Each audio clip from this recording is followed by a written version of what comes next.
For centuries, Greece stood as the teacher of the ancient world. Its thinkers shaped ideas of democracy, philosophy, art, and science. Its cities, Athens, Sparta, Corinth, Thebes, were names spoken with respect across the Mediterranean. Greece believed it understood power because it had invented so much of what civilization meant. Rome, by contrast, was once a student no one expected to surpass the master. In the early centuries of Roman history, Greece was already ancient. Roman leaders admired Greek temples, copied Greek gods, and educated their children with Greek tutors. But admiration is not submission. Rome was quietly building something different, an unbreakable system of discipline, law, and collective purpose. The difference between the two worlds was not intelligence or courage, it was unity. Greece was a land of brilliance divided. Each city-state guarded its independence fiercely. Alliances shifted, old rivalries never fully healed. Victories over Persia had proven Greek strength, but they also deepened internal competition. Power changed hands often, and pride prevented long-lasting unity. Rome, meanwhile, expanded slowly and methodically. It absorbed neighbors, not by erasing them, but by offering structure. Roads connected cities, laws applied to all. Citizenship, once exclusive, became a tool of integration. Rome did not rush toward glory, it prepared for permanence. At first, Rome had no intention of conquering Greece. Its attention was fixed on Italy, then the Western Mediterranean. But history has a way of pulling worlds together. When Greek kingdoms in the East began fighting among themselves, they sought Roman help as a neutral power. Rome accepted, not as a conqueror, but as an ally. That moment changed everything. Rome learned Greek politics firsthand. It observed how quickly alliances fractured and how personal ambition weakened collective defense. Rome did not interfere loudly. It listened, it waited, and slowly the balance of power shifted, not through invasion, but through influence. The lesson of Part 1 is simple yet powerful. Greatness alone does not protect a civilization. Only unity and long-term vision do. When Rome finally entered Greek affairs militarily, it did so without rage or revenge. Roman wars were rarely emotional. They were calculated. Greek leaders underestimated this. They believed Rome lacked cultural depth, that its soldiers were strong but unsophisticated.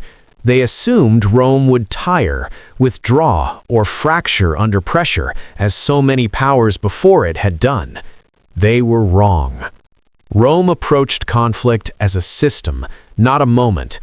Armies were organized, supplied, and reinforced with precision. Commanders rotated, but strategy endured. Losses were not excuses to retreat, they were data points to improve. Greek armies fought bravely, often with superior tactical knowledge, but bravery without coordination is fragile. Rome never demanded immediate surrender. It offered terms. It negotiated. It allowed former enemies to retain status if they accepted Roman authority. Many Greek cities hesitated, hoping for a better outcome later. Rome used that hesitation. Each conflict weakened Greek unity further. Cities that resisted were isolated. Cities that cooperated were protected. Rome did not need to defeat all of Greece at once. It only needed to prevent Greece from standing together. This was war without hatred, but not without consequences. Rome's greatest weapon was patience. While Greek leaders debated honor and tradition, Rome focused on stability and order. While Greece looked backward to past glory, Rome planned forward toward a future empire. The motivational lesson here is timeless. Those who master discipline and consistency often overcome those who rely only on talent and reputation.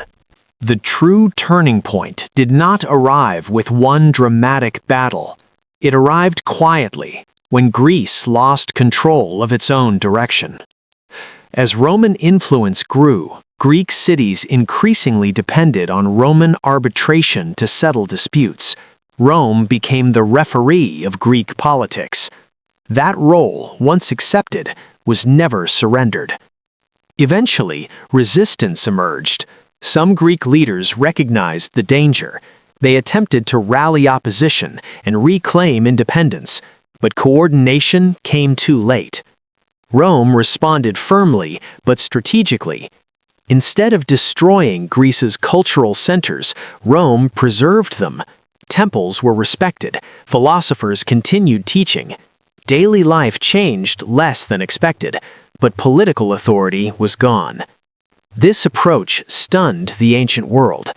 Rome did not rule Greece as a conquered wasteland, it ruled it as a managed province. Local customs remained, but final decisions flowed through Roman administration. By the time many Greeks realized what had happened, there was no single enemy left to fight, only a system that surrounded them. The balance of power had shifted permanently. The deeper lesson is profound. Loss of independence rarely comes all at once. It arrives when control over decisions quietly disappears. Rome's greatest victory over Greece was not military, it was psychological. Instead of suppressing Greek culture, Rome elevated it. Greek language became essential for educated Romans. Greek teachers filled Roman households. Greek philosophy shaped Roman law and ethics. This was not weakness, it was confidence. Rome understood that power does not require erasing what came before, it requires directing it. By honoring Greek culture, Rome neutralized resistance. Greek elites found purpose within Roman systems. Influence replaced rebellion. To the outside world, Rome looked unstoppable, not because it crushed every opponent, but because it absorbed them. This is why Rome endured while others vanished. The motivational message is clear. True strength does not fear excellence in others. It knows how to integrate it. In the end, the story takes an unexpected turn. Rome conquered Greece politically, but Greece conquered Rome culturally. Roman art, literature, education, architecture, and even religion became deeply Greek in character. The conqueror adopted the soul of the conquered. This fusion created something greater than either civilization alone. Greece gave Rome wisdom. Rome gave Greece permanence. Together, they shaped Western civilization for thousands of years. The final lesson is the most inspiring of all. Conquest is not always about domination. Sometimes it is about transformation. Rome did not destroy Greece. Greece did not resist Rome forever. Instead, history forged a legacy where power and ideas merged, proving that the greatest victories are the ones that outlast armies.